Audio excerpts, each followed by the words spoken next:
Nós estamos Amém. iniciando o estudo de número 25, né, chamado Cristo Pré-Encarnado.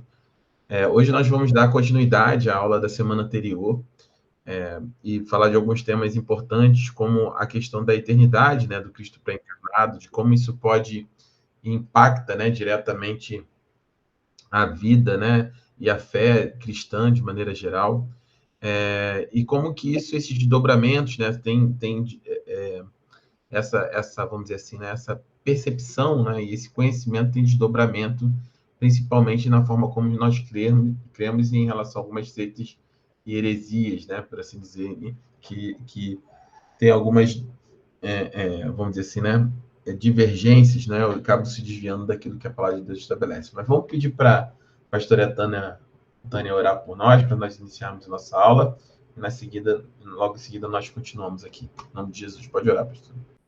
Amém, Senhor. Aleluia, Deus. Louvado e agradecido, Pai, seja seu santo nome, Deus. Estamos, Senhor, mais uma vez, Senhor, diante de Ti, primeiramente, da Tua misericórdia, e diante, Senhor, dos Teus estudos, da Tua palavra, Pai. Nos dá, Senhor, sabedoria, discernimento do Teu Espírito, Deus, para que a gente possa entender, Senhor, tudo aquilo, Senhor, que o Senhor tem para nós, Deus.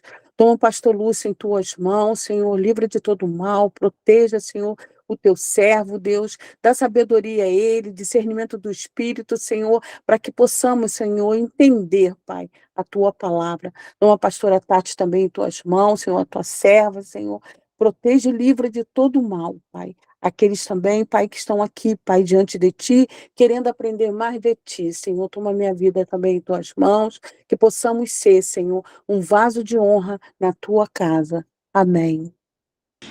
Amém. Amém.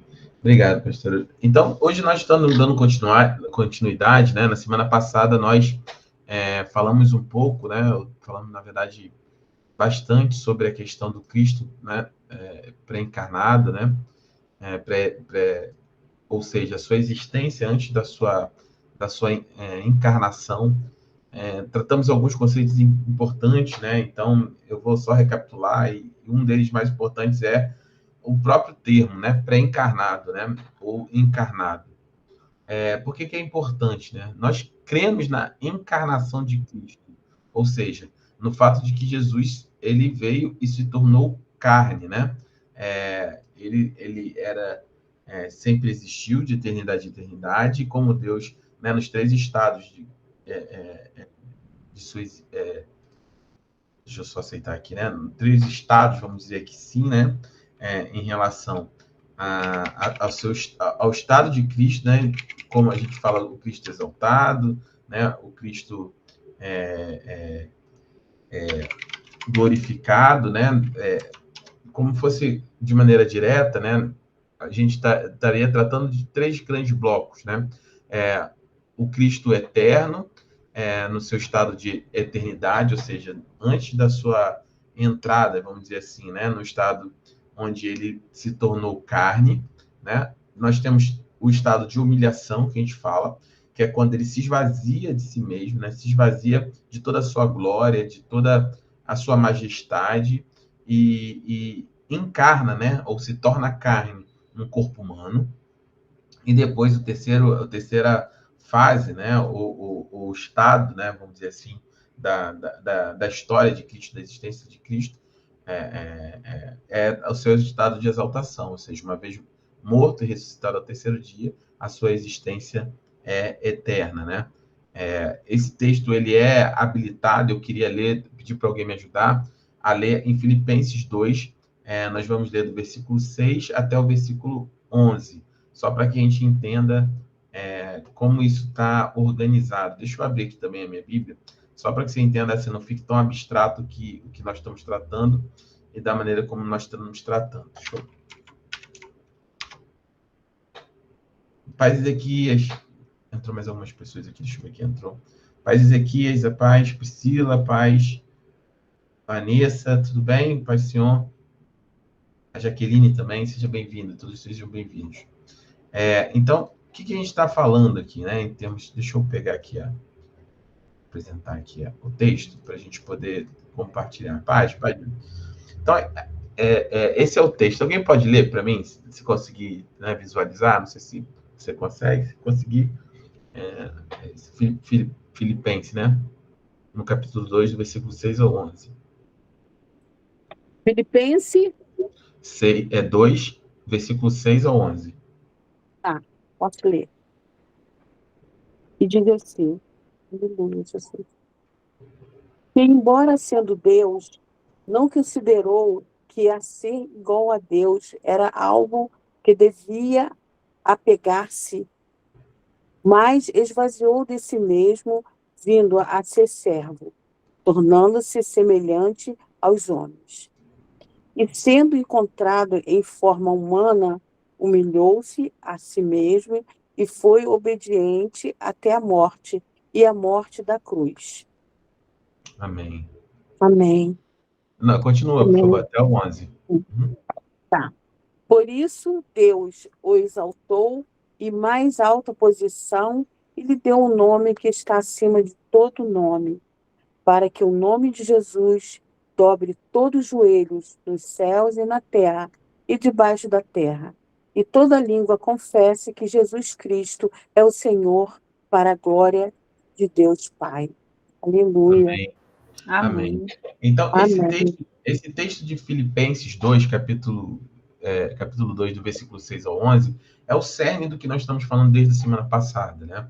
A gente identifica aqui, na verdade, é uma estruturação apenas para entendimento, mas está claro, assim, esses três estados, né, da pessoa, né, do Senhor Jesus Cristo.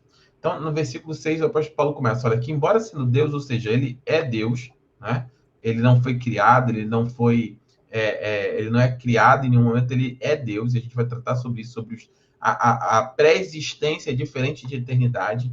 Tem muitas seitas que acreditam na pré-existência de Cristo antes da sua encarnação, antes de ele se tornar carne, mas negam a sua eternidade, isso é o problema, e a gente vai ver o porquê isso, né? Essa seita chamada unitarista, o sacionista. Então, a gente tem algumas questões aqui. Então, Paulo fala, e está muito claro com esses três estados, e eu vou repetir novamente, tente identificar isso que eu estou dizendo. A gente chama o estado eterno, o estado de humilhação e o estado de exaltação, ou seja, as três formas, né, os três estados. Cristo estava na eternidade, desce, se faz homem, né, 100% homem, 100% Deus, encarna, passa no estágio de humilhação e depois da sua morte e ressurreição, ele é exaltado, ele passa o estado de exaltação. Então, um estado de eternidade, onde ele existe na eternidade. Nessa eternidade, ele decide ofertar a sua vida como Cordeiro de Deus que tira o pecado do mundo. Chega esse momento, ele se humilha, vive esse estágio de humilhação, que é o período que ele vive na carne, quando ele se torna homem, e a partir do momento da sua morte e ressurreição, um estado que a gente chama de exaltação. Então, perceba como isso está muito claro, presente no texto, quando Paulo fala em Filipenses, aqui no capítulo 2. Ele diz o seguinte, ó, que embora sendo Deus, não considerou que o ser igual a Deus era algo que devia pegar-se. Né? Ou seja, ele é Deus, ele não foi criado, ele não foi como criatura, né, gerado em algum momento na eternidade, não, ele é Deus. E embora sendo Deus, ele não considerou o ser igual a Deus era algo que devia se apegar, ele não se apegou a isso. Diante do ser Deus e ser igual a Deus, ser Deus, e diante do amor dele pela mim e pela sua vida, ele decidiu que ser Deus não era algo que ele devia apegar-se. Aí ele continua, mas, pelo contrário, ele esvaziou a si mesmo, ou seja, vindo a ser servo, tornando-se semelhante de homens. Né? É como se Jesus, imagina uma figura para um entendimento melhor, né? Imagina um grande rei, né? Um rei com seu cetro, com a sua coroa, com as suas roupas, com seu manto, com sua veste, seu trono. Então, no momento que chega a hora que a Trindade estabelece, né, que o Deus único, o Pai, estabelece ali, o Pai, Filho e Espírito entende ali como sendo o momento que o apóstolo Paulo sabe a plenitude dos tempos, simplesmente Jesus toma, entre aspas, no sentido figurado, só para você entenda, levanta-se do seu trono, né, e vai se esvaziando, conforme ele vai caminhando em direção à sua encarnação, ele tira toda a sua majestade, se esvazia de si mesmo, né? Se esvazia de toda a sua glorificação nesse aspecto, né? Como se fosse se despindo, né? Tira a sua coroa, não que ele deixou de ser rei, mas estou falando tudo aquilo que envolvia, né, a sua divindade, ele vai se esvaziando, se despindo, até que ele se torna como um de nós. Ele se torna, através do nascimento dele virginal, ele se torna semelhante aos homens, né? E aí, esse período de eternidade, quando ele se torna semelhante aos homens, é aí que nós chamamos do estado de humilhação, que está no versículo 8. Ele diz, olha, e sendo encontrado em forma humana, ou seja, ele era Deus, mas ele estava em forma humana, então ele é 100% homem e 100% Deus.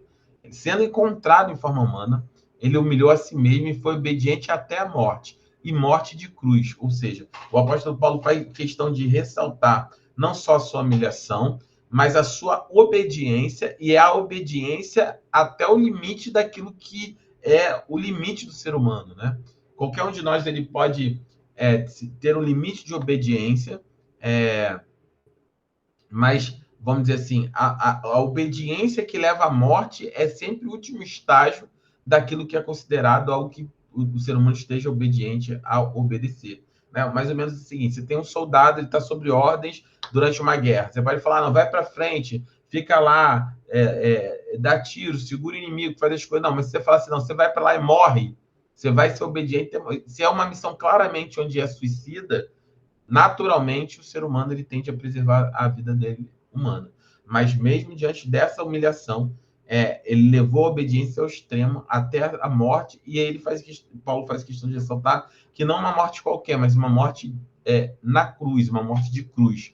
A cruz era uma morte extremamente humilhante, era guardada para a escória da sociedade naquela época, né? Não era qualquer pessoa que era morta na cruz. Não era que você, eu, um cidadão comum, entre aspas, era morto na cruz. Somente a escória, os ladrões, os assassinos, a escória diante do ponto de vista humano, que era levada àquela morte. Porque era vergonhosa, porque era dolorosa, era nu, né? Era doloroso, era lenta, era violenta. Então, Jesus ele foi obediente não só à morte, não era só uma morte simples, mas foi a pior das mortes, né? Nesse aspecto possível, do ponto de vista de vergonha, de humilhação, de exposição, de virar um espetáculo público, foi a morte de cruz. E isso é a clara sinalização de que essa morte de vergonha, baseada nessa exposição, era algo que eu e você deveríamos passar, e Jesus substitui cada um de nós, né? Na cruz do Calvário. Mas aí Paulo continua, ele fala, e por isso, né, por essa obediência, por essa humilhação e obediência até o fim, por isso Deus, né, o Deus Pai, o exaltou na mais alta posição. Ele deu o nome que está acima de todo nome. Aqui a gente já está entrando no estado de exaltação. Então, repare, no versículo 6, aponta para o estado dele de eternidade, sendo Deus. Daí ele começa a falar sobre o autoesvaziamento de Cristo, se tornando semelhante de homens, encontrado na forma humana, entra no estado de humilhação, e a partir daí ele entra no estado de exaltação, porque ele foi obediente, né? Assim como o primeiro Adão havia sido falho. Já estudamos aqui o pecado da queda, a queda, assim como o primeiro Adão falhou lá no jardim, no Getsemane, em obedecer o pecado no jardim, não foi o ato em si. O ato era a consequência do pecado. E qual era o pecado? A desobediência. Via de regra, a definição de pecado é desobediência a Deus e sua palavra. Tem muita gente que fala assim, pastor, eu tenho um pecado, eu não consigo me libertar disso, me libertar daquilo, me libertar... Via de regra, é muito provocado pela falta de consciência ou pela percepção de que não é essa... o que você faz é a consequência do pecado. E qual o pecado? É a desobediência a Deus e sua palavra. A definição de pecado é um estado de rebelião ativa ou indiferença passiva contra Deus. Ou você é diferente ao que Deus fala e fala, não importa o que a Bíblia fala, então vou viver a minha vida, e você está no pecado, uma diferença, né? Ou um estado de rebelião ativa. Você sabe, você conhece, e mesmo assim você decide fazer diferente daquilo que Deus estabelece. Então, quando Jesus ele está nesse estado de humilhação, logo em seguida Paulo começa a tratar. Por isso Deus exaltou a mais alta posição, passando ele um estado de exaltação. Ele deu o nome que está acima de todo nome, para que em nome de Jesus se dobre todo o joelho no céu e na terra e debaixo da terra, e toda língua confesse que Jesus Cristo é o Senhor, para a glória de Deus Pai, né? E nós já estudamos, né, isso diversas vezes aqui, principalmente essa questão da palavra Senhor, né, que nós vemos de diversas formas, né, no Antigo e no Novo Testamento, e quando nós vemos essa palavra, né, de Senhor,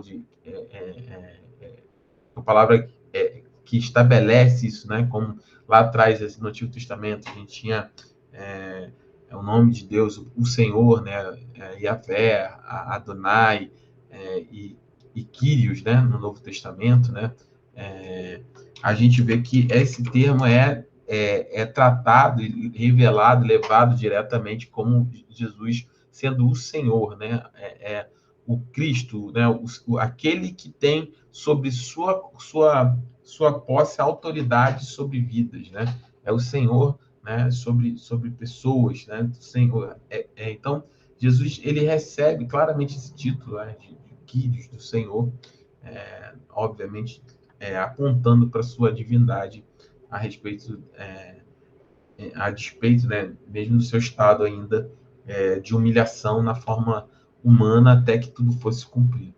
Então, é importante que a gente tenha essa visão, é importante que você entenda e compreenda isso que a Bíblia chama desses estados de exaltação, dos estados de humilhação, do estado de eternidade, para que você possa também entender quanto profundo e quão poderoso foi o sacrifício de Cristo na cruz por mim e por você, né? Mais uma vez, são conceitos importantes que a gente precisa ter. A palavra, por exemplo, o Cristo pré-encarnado, a própria palavra, eu já falei no início da aula sobre a encarnação, né? Nós cremos na encarnação, nós não cremos na reencarnação. São conceitos muito diferentes, apesar de muito próximos em termos, né, fonéticos, né, parecidos. Falam da mesma coisa, mas são coisas completamente diferentes. A encarnação é se tornar carne. Jesus se tornou carne. Jesus encarnou, né? E uma vez encarnado, Jesus morreu, e quando ressuscitou, Jesus ressuscitou na mesma carne, no mesmo corpo, glorificado, transformado, mas ainda Jesus, né? E como haverá com cada um de nós morreremos em Cristo, eu morrerei eu na minha carne, né? Encarnado, Lúcio, e eu vou, a partir, né, da ressurreição em Cristo Jesus, eu vou ter a ressurreição estabelecida como Lúcio, um corpo glorificado, transformado, a exemplo de Cristo, que foi o primogênito dessa nova humanidade, né, glorificada, mas ainda assim Lúcio. Qual é a diferença do conceito para reencarnação? Né? Porque nós não acreditamos. O que a reencarnação prega? Que você morre Lúcio e nasce novamente João. Morre João e nasce novamente Maria. Morre Maria e nasce novamente Joaquim. Morre Joaquim e nasce novamente Mariana. Isso é encarnação, né? Nós não queremos na reencarnação, nas várias encarnações, né? Vamos dizer assim. Nós cremos naquilo que a Bíblia diz. Ao homem é dada somente o direito de morrer uma única vez e depois é o fim. Então, nós cremos que o homem, né, ele está encarnado, né, nessa carne e seremos ressuscitados na mesma carne. Então, uma vez que vivemos eternamente, ou sejamos condenados para a eternidade, não será uma pessoa diferente, né, uma consciência diferente. Então, esses são aspectos importantes daquilo que nós estamos estudando. São coisas que precisam estar sedimentadas, né, no seu coração, no meu coração, para que a gente possa ter um entendimento claro daquilo que a Bíblia nos fala a respeito, não só do que cremos, mas da forma como cremos. Tá claro até aqui? Alguém tem alguma pergunta em relação a isso? Se tiver, coloca aqui no chat aqui, ou abre o microfone, que a gente vai caminhar. Então, essa já é uma primeira distinção clara, né? Isso distingue a gente de, de crenças, né? Kardecistas, de crenças budistas, de crenças, doutrinas de reencarnação que defendem, né? Baseado principalmente na lei do karma, né? A reencarnação, até que... Porque qual é o grande problema em relação a isso, né? Simplesmente que se anula, né, diretamente, de maneira muito clara e direta, por exemplo, a graça, né? Se é pelo meu esforço que eu vou viver várias vidas até me aperfeiçoar, né, até eu ter uma evolução, então já não é mais Cristo que faz por mim, já não é mais graça, é o meu esforço, é a minha vivência, mesmo que durante várias vidas, na evolução do meu próprio corpo, espírito, ou o que você quiser chamar. Então, pelo contrário, né? O homem é incapaz de salvar a si mesmo, né? A natureza humana ela é caída na sua essência. Então, a gente tem uma aplicação, uma implicação direta, obviamente, com essas doutrinas que não condizem com aquilo que a Bíblia fala a respeito daquilo que nós cremos. Então, cremos em encarnação, não em reencarnação de maneira direta. E aí, vamos ler aqui o que diz a apostila. Se alguém puder ler, por favor, aqui da eternidade, o significado da eternidade de Cristo. Pode aumentar um pouquinho a letra, pastor? Posso sim. Melhorou?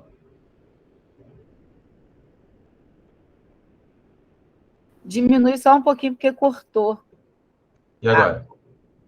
Agora ficou muito pequeno. Tá, peraí. Ai, tá bom. Tá bom? Tá bom? Vamos lá.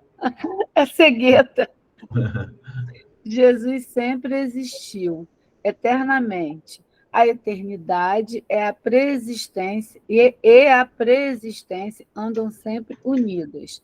Apesar de Ário, é isso mesmo? É Ário. Uhum. Apesar de Ário ter afirmado a preexistência de Cristo e negado sua eternidade, ponto de vista defendido atualmente pelas testemunhas de Jeová.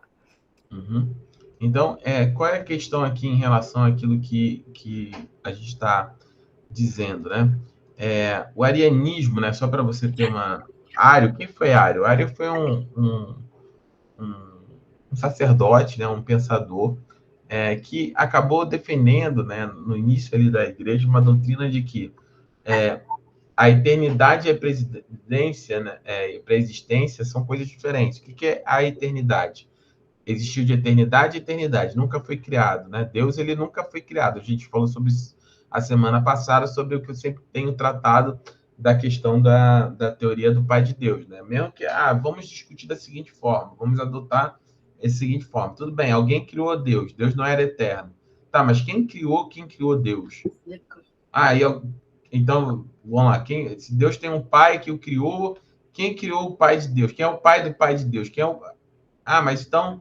Tá, o pai do Pai de Deus tem um pai. Então, quem é o pai do pai do pai do pai do pai do pai? Uma hora você tem que, de maneira claramente honesta, intelectualmente, admitir que existe um princípio fundamental e criador de todas as coisas, né? Se você não pegou essa explicação, volte na aula que está no YouTube da semana passada e assista novamente que você vai entender melhor o que a gente está dizendo aqui.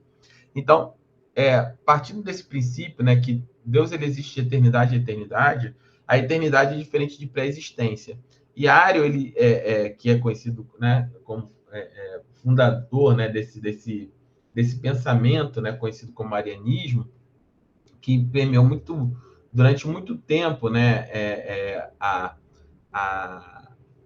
igreja, principalmente a igreja nas regiões ali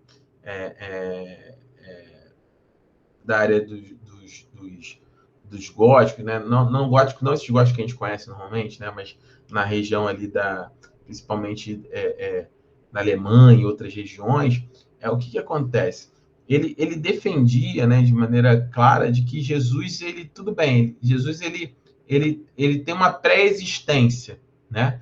Ele existe sim antes de todas essas coisas, mas ele não é eterno, né? Ele foi criado como Deus, mas ele foi criado em algum momento na eternidade.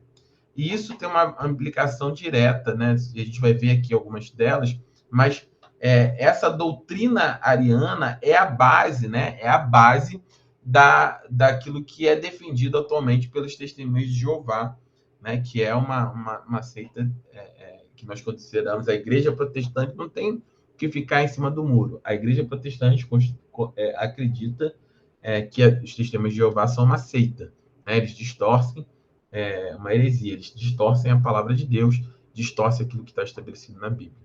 Mas existem, dentro ainda meio que da chamada Igreja Protestante, né, alguns pensamentos ou pensadores que defendem essa visão e às vezes fica muito... se você não tem esse conhecimento, você acaba aceitando, porque a pessoa se titula como pastor ou como outro tipo de título dentro da igreja, mas que é um pensamento equivocado, ou por ignorância, ou realmente por heresia. Mas, no final das contas, é uma heresia, uma distorção da palavra de Deus. Então, Pai, Filho e Espírito Santo, eles sempre existiram de eternidade em eternidade, e a gente vai ver aqui como é que isso está estabelecido na palavra de Deus. Muitos defendem isso, os Testemunhos de Jeová, principalmente, defendem isso, mas nós não cremos dessa forma, obviamente, né? Então, sempre, prestem atenção, pastor, como é que eu identifico se alguém ela é de Deus ou não, se ela tem um coração para Cristo ou não? Cristo é sempre o ponto central de tudo. Seitas e heresias, normalmente, via de regra, principalmente as heresias, eles têm dificuldade em aceitar a Jesus como Senhor e Salvador, como Deus, né? O que ele está dizendo com isso? Eles sempre tentam desmerecer ou diminuir a pessoa de Cristo. Então, se você identifica alguém que está diminuindo, tirando, de alguma maneira, diminuindo, né, ou reduzindo a importância ou a figura de Cristo, fatalmente ele tem um pensamento herege ou ele tem um pensamento distante da palavra de Deus. Eu dei um exemplo aqui na semana passada também. Tem um louvor que a gente ama e não tem nada a ver com louvor. O louvor continua sendo uma bênção. A gente pode cantar na igreja, mas do louvor chamado Escudo, né? Que canta aquele... não há ferrolhos, nem hartas. Esse louvor que é lindo, né? O pastor, que é um dos líderes da banda, acho que é a Voz da Verdade, por exemplo, ele é unitarista, por exemplo, né? Ele acredita que existem diferenças que Cristo ele não existia, na verdade são manifestações de um único Deus de diversas formas. Então tem várias formas de heresia, né? Então, na verdade, você tem um Deus único que se manifesta em 3 personalidades. E não é isso que a Bíblia diz. A Bíblia diz claramente que existe uma triunidade, uma trindade de Deus. Aonde, pastor? Nós podemos ver. O batismo de Cristo é um desses exemplos, né? O termo trindade não existe na Bíblia, mas nós já estudamos ele aqui, mas ela está presente todo o tempo. Jesus, por exemplo, ele trata todo o seu ministério. Por exemplo, quando João Batista batiza Jesus, João Batista testemunha que ele vê o Filho, Jesus ali, o Espírito Santo descendo sobre ele como forma corpórea de um pombo, e ele diz que ele ouve claramente o Pai dizendo: esse é meu Filho amado, em quem eu tenho prazer, ou em quem eu me comprazo. Ali é a manifestação das 3 pessoas, né, da Trindade, que formam essa triunidade que forma Deus, que é Deus. Então, dessa mesma forma, né, a gente tem diversas passagens. Jesus falando sobre o fato de ele precisar voltar ao Pai, é necessário que eu vá ao Pai, na casa do meu Pai tem muitas moradas e tal, e é necessário, João capítulo 14 e 15, né, o discurso de Jesus aos discípulos, é necessário que eu vá para que eu envie a vocês o Paracleto, o Consolador, o Espírito Santo. Então, a Bíblia ela é claramente cheia de evidências, né, sobre a triunidade ou da Trindade, né? O apóstolo Paulo em Efésios capítulo 1 fala sobre isso, né? Que Deus Pai planejou na eternidade, o Filho executou com o auxílio do Espírito Santo o plano da salvação.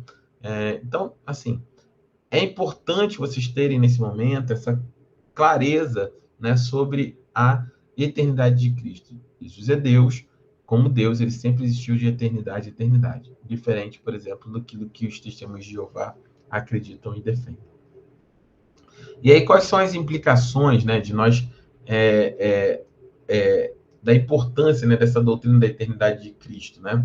A primeira delas, né, é que, até coloquei aqui, né? Eu coloquei até uma citação aqui de Lutero, que diz o seguinte: Lutero diz assim: se Cristo é verdadeiramente Deus, então ele é eterno. Se ele é eterno, então ele é o mesmo ontem, hoje e sempre. Então você tem o fato de Jesus ser eterno e como ele sendo Deus, ele é eterno, e sendo eterno, ele é o mesmo hoje, ontem, hoje e sempre. Você tem uma certeza sobre a imutabilidade de Cristo e da sua divindade. Então, por que a imutabilidade para a gente é tão importante? Porque Deus ele é o mesmo hoje, hoje e sempre, né? Ontem, hoje e sempre. Então, nós temos a nossa fé está depositada sobre um Deus que não muda, né? Sobre um Deus que sabe exatamente o que é onisciente, onipresente, onipotente, sabe exatamente aquilo que está fazendo. E como Deus te prometeu e ele não muda, nós podemos ter essa certeza de que tudo aquilo que ele diz é a verdade, e ele não vai deixar de cumprir aquilo que foi prometido. Então, a importância da doutrina da eternidade de Cristo. Primeiro, né? E aí está aqui na apostila, se a eternidade do verbo ou de Cristo é negada, né? Então, tem algumas implicações práticas, né? Primeiro delas é que não existe trindade, certo? Porque o princípio da trindade ou da triunidade é da existência perfeita, né? Entre Pai, Filho e Espírito Santo, né? É como uma dança perfeita dessas três pessoas que são da mesma essência, são Deus, e todos eles são um só Deus. O Senhor é formado deles. Óbvio que a trindade, né, é algo que foge à compreensão humana. Quando você começa a pensar nesse aspecto, a gente tem dificuldade, né? Mas da mesma maneira que nós somos corpo, alma e espírito, né? E a gente já dá alguns exemplos bem simplistas aqui para entender. Você pode ter, por exemplo, numa panela, por exemplo, eu posso botar água para ferver, por exemplo, com um cubo de gelo e vai sair a fumaça porque a água está fervendo. Na panela eu tenho água fervendo, tem a fumaça, o vapor d'água saindo e o gelo ainda na panela. Todos eles são água. O gelo é água, o vapor é água e a água líquida, né, é água. Mas são água, todos têm a mesma essência, são uma única coisa, são água em formas diferentes. É só para ter uma percepção de como a gente pode entender melhor a questão da trindade. Mas, obviamente, que vai muito além do nosso entendimento humano. Nós não temos capacidade de alcançar, né, como essa unidade perfeita, né, entre Pai, Filho e Espírito Santo, ela se move e se acontece, né? Eu gostava muito de uma citação poética, se não me engano, acho que é do C.S. Lewis, que fala que a Trindade é uma dança perfeita entre o Pai e o Filho, rodeado pelo seu Espírito. Então, é como se fosse esse movimento único, perfeito, dessas três pessoas, né? O Pai, o Filho e o Espírito Santo. Então, qual é a implicação se a gente não crê que Cristo é eterno? A primeira delas é que a própria Trindade não existe, né? A Trindade, a eternidade de Cristo é crucial para a doutrina da Trindade, né? Se Cristo não fosse eterno, a Trindade, como uma comunidade eterna de três pessoas divinas, não poderia existir, né? Porque em algum momento na eternidade não existia. Cristo não existia, né? Cristo não é eterno, então em algum momento a Trindade não existia. E não é o que a Bíblia nos coloca a respeito disso, né? Lá em Gênesis capítulo 1, a gente vê Deus e o Espírito de Deus parava sobre a face das águas e disse Deus, haja luz, né? E a gente vai ver claramente a participação de Cristo, né? Quando João, no capítulo 1, quando ele fala, no princípio era o verbo, e o verbo era Deus, e o verbo estava com Deus, e o verbo se fez carne. O verbo, a palavra, né? Na criação, a gente vê o verbo, né? Através do verbo, através da palavra, através do verbo, né? Todas as coisas foram criadas e a gente vai ver desdobramento bíblico, sendo que porque dele, por ele, para ele são todas as coisas. Então a Trindade ela é fundamental do ponto de vista bíblico, né? Para a Trindade, na verdade, fundamental do ponto de vista bíblico a questão da eternidade de Cristo, e isso é muito claro em todas as Escrituras, né? Então, o segundo ponto é que se Cristo, ele não pré-existiu, ele e não existia na eternidade, ele também não possuía divindade absoluta, né? Se ele fosse um ser criado, ele não pode ser plenamente Deus. Mesmo que criado em forma de Deus, ainda assim seria um Deus criado, né? Então, essa é a heresia, né, que os testemunhos de Jeová defendem e que claramente é absurdo e conflitante, porque se é criado, não é Deus. Esse é o princípio básico, né, da definição de Deus. Para ser Deus, ele precisa ser eterno, de eternidade a eternidade. Porque, teoricamente, se Deus foi criado, quem criou Deus é Deus de Deus, né? Então, o verdadeiro Deus é o Deus que criou Deus, entendem?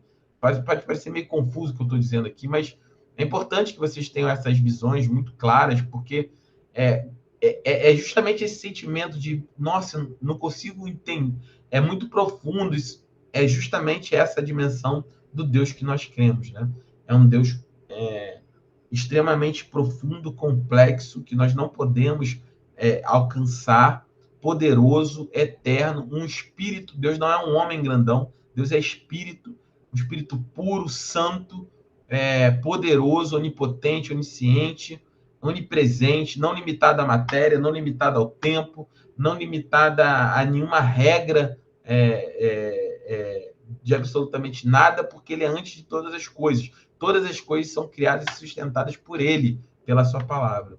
Então, quando você começa a entender isso, você começa a entender o tamanho de Deus. E esse Deus, que não está preso à matéria, a tempo, a espaço, a regra, que é antes de todas as coisas, que é Deus de eternidade e eternidade, que é Senhor sobre todas as coisas, que é Deus que, através da sua palavra, determinou o início e o começo e o fim de todas as coisas.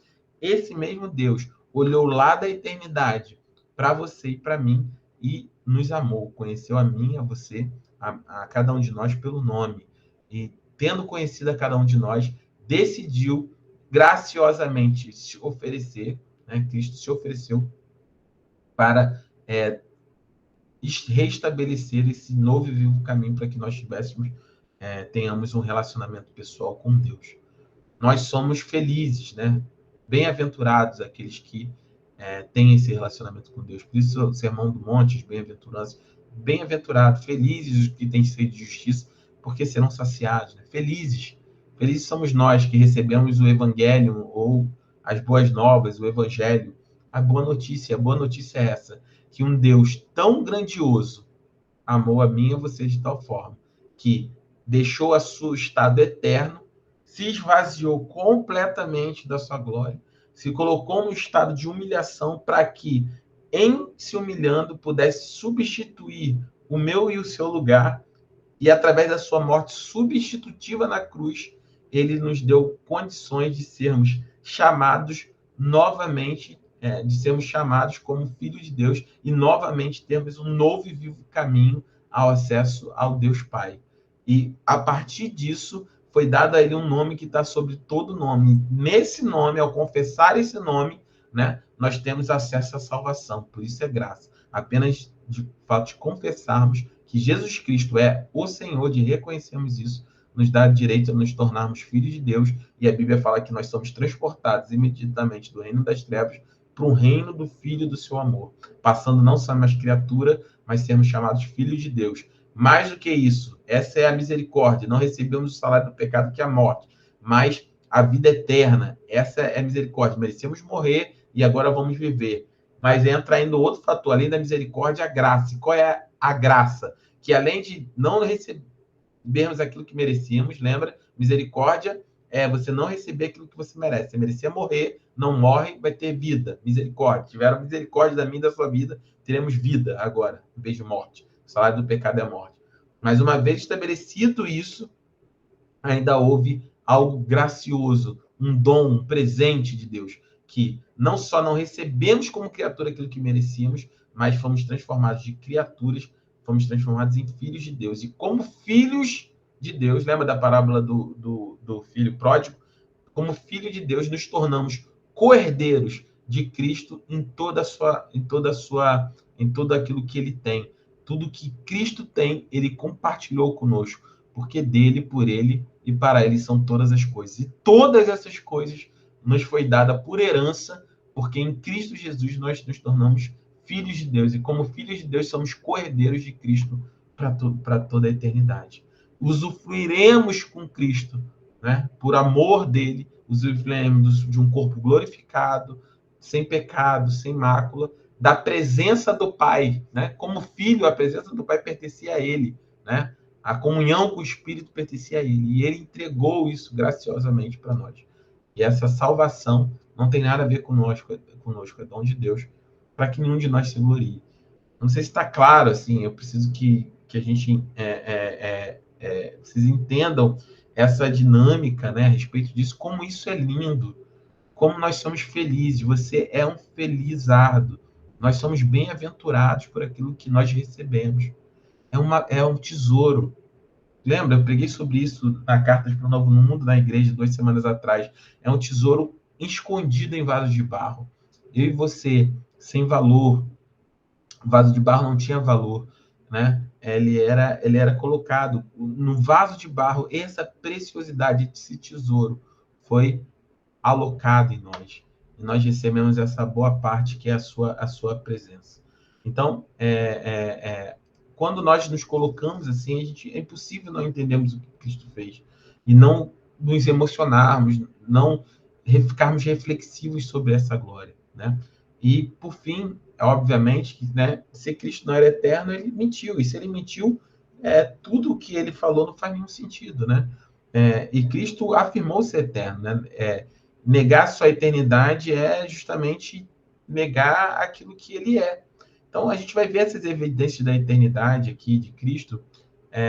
Eu vou abrir aqui o texto de Hebreus, vou compartilhar a Bíblia, para nós podermos olhar esses textos de perto, para que fique claro, né? Fique claro aquilo que nós estamos tratando aqui nessa noite, né? Da profundidade daquilo que nós estamos tratando aqui nessa noite. Então, a gente vai ler o texto de Hebreus, no capítulo 1.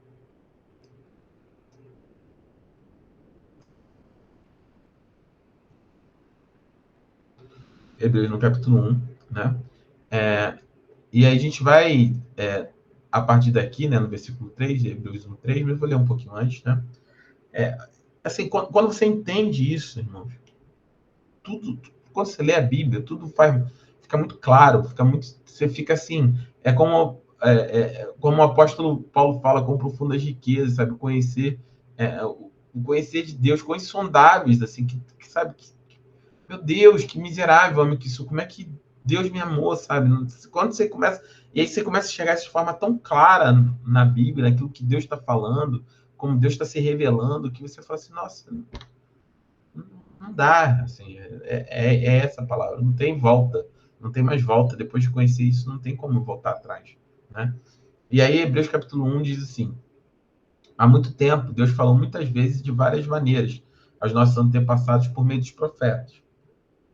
Mas nesses últimos dias, ele falou por meio do Filho. Ele está dizendo, olha, lá atrás, Deus falou através de Isaías, Jeremias, Elias, vários profetas. Mas nesses últimos dias, né, no contexto do autor de Hebreus, né, que ninguém sabe a origem, né, o autor de Hebreus, né, muito depende de que foi Paulo, mas muito provavelmente não. Paulo assinava todas as suas cartas, né, existem várias teorias, uma delas é que a própria Priscila, né, de Priscila e Áquila, que a gente vê em Atos, a própria Priscila teria escrito o texto de Hebreus, é uma das teorias, mas não importa, né, nesse aspecto não importa, mas fica só o registro aqui. E continua o autor, fala, olha, mas nesses últimos dias falou-se por meio do Filho, foi o próprio Filho que falou, a quem constituiu herdeiro de todas as coisas e por meio de quem fez o universo. Né? Então, Deus falou pelos profetas. Agora, Deus Pai, né? Veio e falou pelo próprio Filho. Né? Quem vê o Filho, vê o Pai. A quem ele constituiu herdeiro de todas as coisas. Cristo é herdeiro de todas as coisas. Dono de toda a glória, toda a majestade, todo louvor. E por meio de quem fez o universo. E aí você começa a entender que através de Cristo, porque dele, por ele, para ele foram feitas todas as coisas. No princípio era o Verbo era Deus, e o Verbo estava com Deus.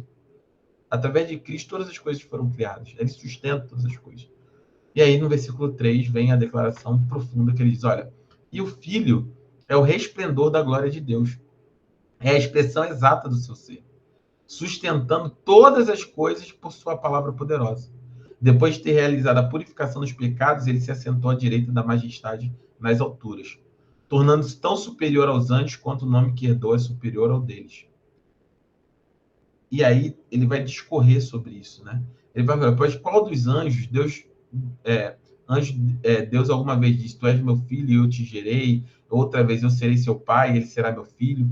E ainda, quando Deus introduz o primogênito no mundo, diz, todos os anjos de Deus o adorem. Quantos anjos ele diz? Eles faz dos seus anjos ventos, de seus servos clarões reluzentes. Mas a respeito do filho, diz, o teu trono, ó Deus, subsiste para todo sempre. Cetro de equidade é o cetro do teu reino. Amas a justiça e odeias a iniquidade. Por isso Deus, o teu Deus, escolheu entre os teus companheiros, ungindo como óleo de alegria, né? E aí, assim, ele vai discorrendo sobre a divindade de Cristo. Então, o Filho é o resplendor, né? É a expressão máxima, né?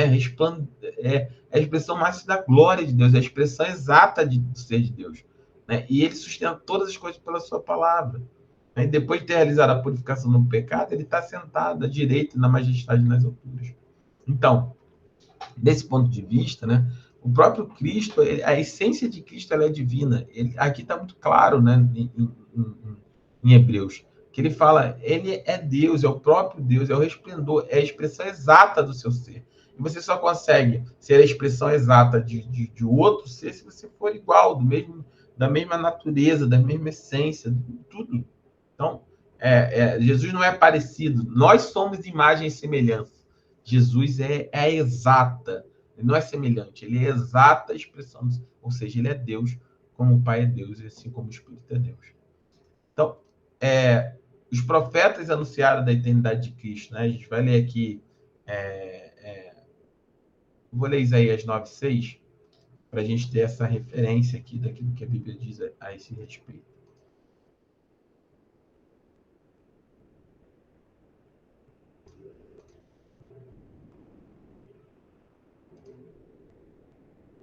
E diz o seguinte, ó. Esse texto de Isaías, ele é famoso, né? Ele trata sobre justamente aquilo que a gente já sabe, né? E ele, sobre a declaração sobre Cristo, né? Ele diz, olha, porque um menino nos nasceu, um filho nos foi dado, e o governo está sobre seus ombros, e ele será chamado Maravilhoso Conselheiro, Deus Poderoso, Pai Eterno, Príncipe da Paz. Está vendo como é que fala aqui, ó? O menino que nasceu. O menino que nasceu. Vamos tentar separar aqui as coisas, né? Se fosse possível, que obviamente não é. Mas sempre Deus Pai é uma coisa, o Filho é outra, o Filho não é Deus, ele é um Deus criado. Tá. Olha como é que, se você vai para esse princípio, como é que não fica de pé diante daquilo. Ele fala, um menino nasceu. Quem nasceu? Foi Cristo. Um filho nos foi dado. Se foi dado por quem? Pelo Pai, certo? Um filho foi dado. Alguém deu o filho. O menino nasceu, alguém foi. E aí ele fala, o governo está sobre os seus ombros. Então ele está governando todas as coisas. E ele será chamado Maravilhoso Conselheiro. Até aqui tudo bem. Olha aqui. Um menino que nasceu vai ser chamado Deus Poderoso. Jesus é Deus? É óbvio que é Deus. A Bíblia diz que é Deus. E ele vai ser chamado também o quê? Pai Eterno. Ele é filho e não é pai. E é pai eterno, e é filho, e é menino.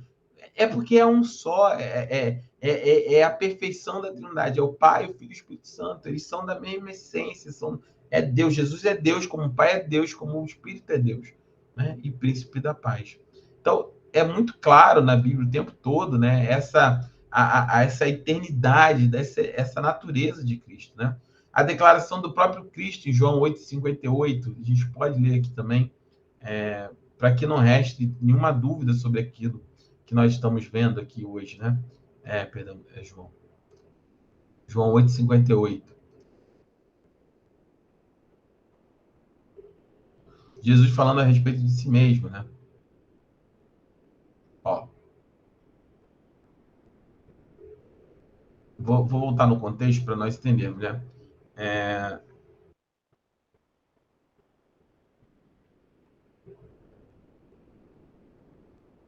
É uma discussão entre Jesus e os fariseus, né? E aí Jesus interpela eles, né? Eu vou ler aqui, ó. Aquele que pertence... versículo 46. Qual de vocês pode me acusar de algum pecado? Se eu estou falando a verdade, por que vocês não creem em mim? Né? E aí ele começa a interpelar esses fariseus. Aí ele fala, aquele que pertence a Deus, ouve o que Deus diz. Vocês não ouvem porque não pertencem a Deus. Se vocês fossem pertencessem a Deus, vocês estariam me ouvindo, mas vocês não ouvem porque vocês não pertencem a Deus.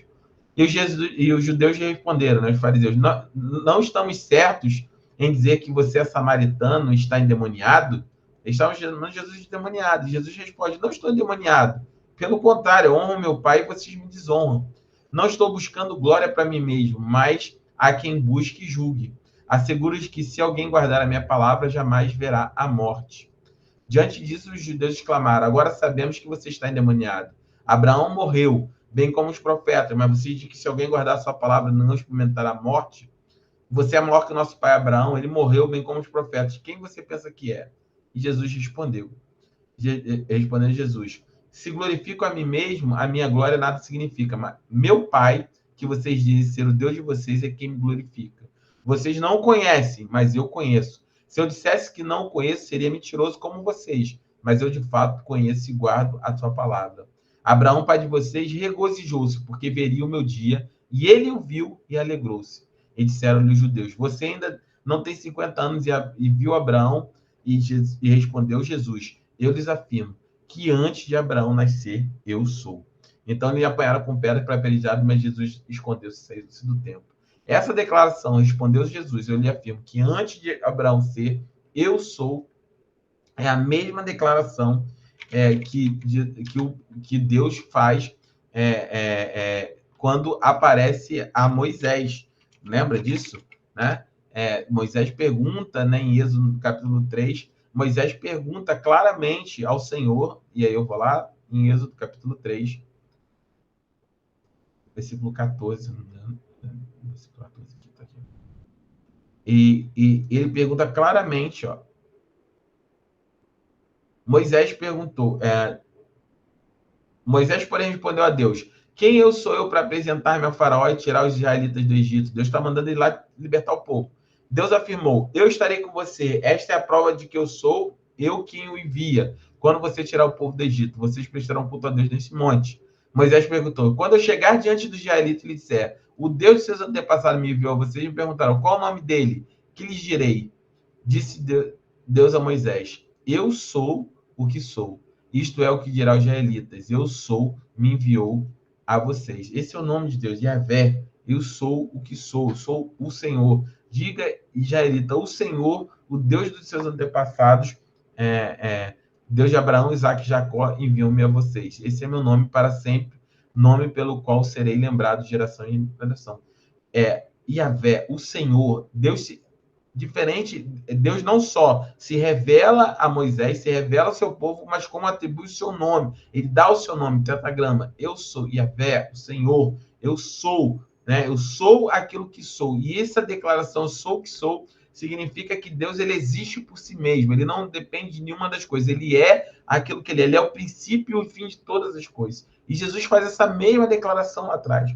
Moisés estava perguntando, olha, eu vou lá no Egito, tá lá os israelitas, vou falar que tem um Deus que me mandou lá. Ele vai falar, tem um monte de Deus, tem Deus. Já estou 400 anos aqui no Egito, sei lá que Deus é esse que veio com José, com Abraão, com Isaac. Eu sei que tem um monte de Deus aqui, tem Deus da fertilidade, Deus disso, Deus daquilo.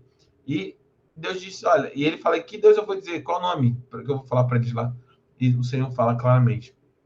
Diga a eles que eu sou aquilo que sou. Ou seja, o que eu precisar, o que o meu povo precisar que eu seja, eu serei. Lá tem um Deus da fertilidade, tem um Deus da colheita, um Deus da chuva.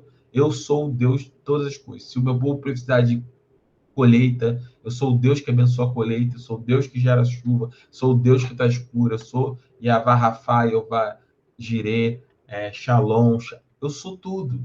Eu sou o que sou, eu sou aquele que existe por si só. Eu sou aquele que existe para o meu povo em todos os aspectos e dimensões. O que meu povo precisar, eu vou ser. E diga mais, não somente que eu sou isso tudo, e diga que meu nome é Yahvé, é o Senhor. Eu sou o Senhor sobre todas as coisas. Tudo está sobre a minha autoridade, tudo está sobre o meu poderio. O Senhor é quem te enviou. E é esse mesmo Senhor que se revela na figura de Cristo, quando Jesus diz, eu sou. Abraão, ele se regozijou, porque eu sou o que sou, eu sou aquilo que eu sou. Jesus declara isso muito, muito claramente, né? E isso é muito nítido, né? Em todas as vamos dizer assim, né? A narrativa, né? Todas as narrativas bíblicas falam sobre isso de maneira muito clara. Então, nós precisamos crer. Quando você entende quem é o Deus a quem eu e você cremos, confessamos e aceitamos como Senhor, Yahvé e Salvador das nossas vidas, que tudo aquilo que você necessitar, baseado na grande sabedoria de Deus e na sua grande vontade e sabedoria, tudo aquilo que você ou eu precisarmos, o Senhor será. Talvez você precise de um consolo, talvez nessa noite você precise de uma palavra de ânimo, talvez você precise de uma resposta, talvez você precise de se sentir amado, amada, não sei qual é a sua necessidade hoje. Mas quando você entende o Deus a quem nós servimos, que esse Deus é eterno, que Jesus, o Senhor, ele é tudo aquilo que nós precisamos que ele seja. O homem pode falhar, seus filhos podem falhar, seu marido, sua esposa, seu patrão, seus amigos, ainda que todas as pessoas ao seu redor te abandonem, te larguem, te esqueçam, te humilhem, não importa. O Senhor continuará sendo tudo aquilo que nós precisamos. Tudo que eu e você precisamos na nossa vida, o Senhor é. Que Ele é aquilo que Ele é. E Ele continua sendo de eternidade a eternidade, porque Ele é imutável. Ele é imutável. Deus não decidiu por você pastor, me converti tem 2 anos, 1 ano, 3 anos, 10 anos. Batizei tem 1 ano, 2, não importa. Deus, ele não decidiu por você ano passado, mês passado, há 10 anos atrás. Deus, ele decidiu por você, decidiu te amar na eternidade. E na eternidade, por te amar, ele disse, eu vou lá e vou resgatar ele, vou lá resgatar ela.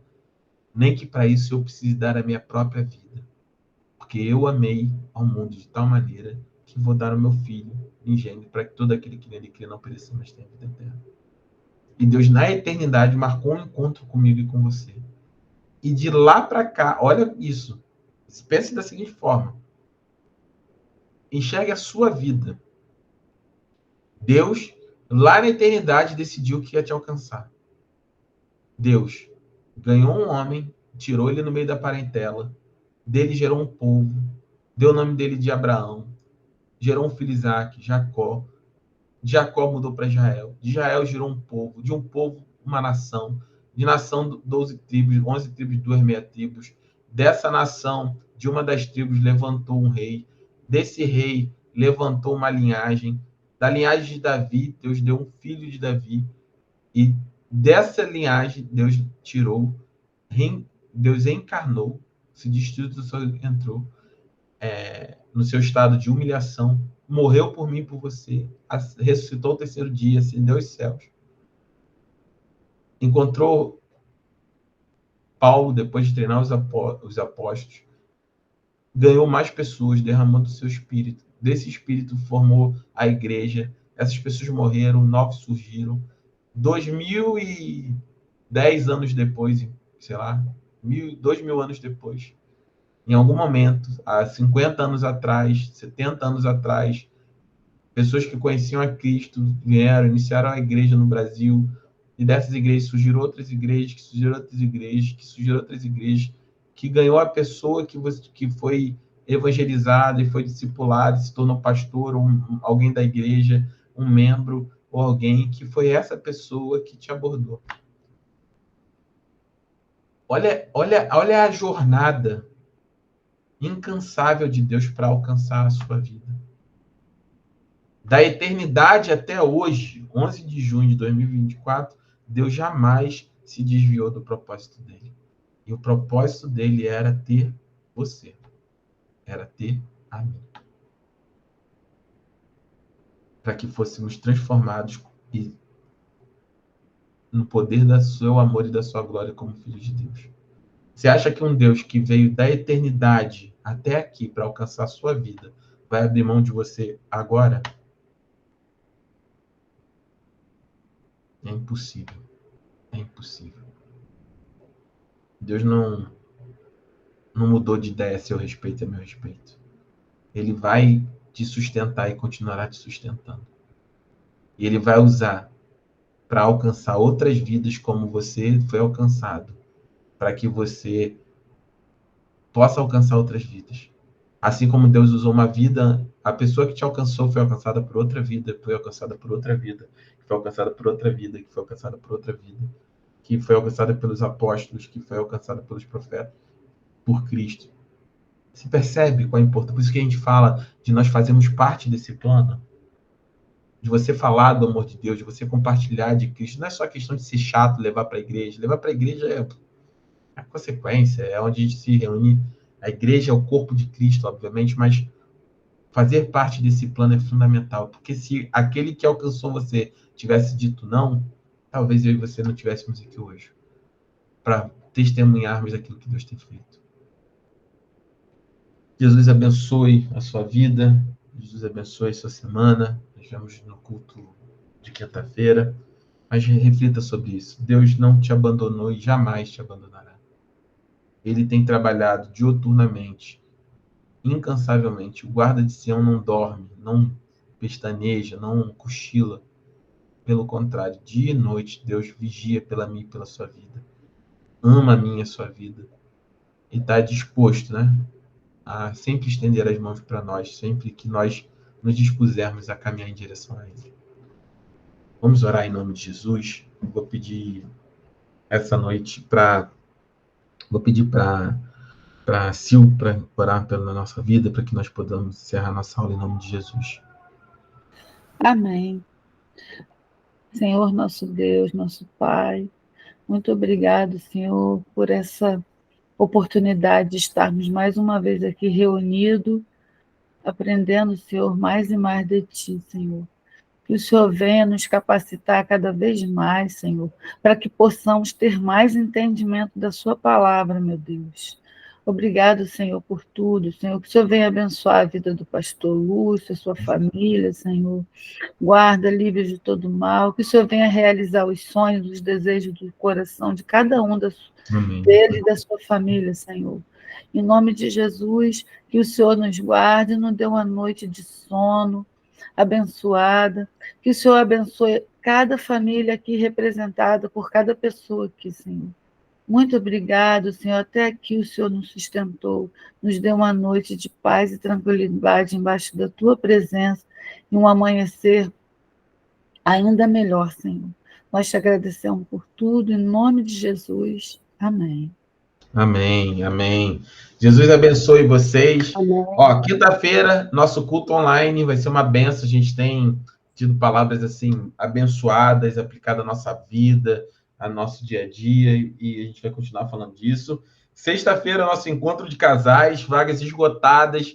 Já batemos todas as vagas, vai ser lindo. Temos 34 pessoas, 17 casais, e vai ser maravilhoso, um dia maravilhoso.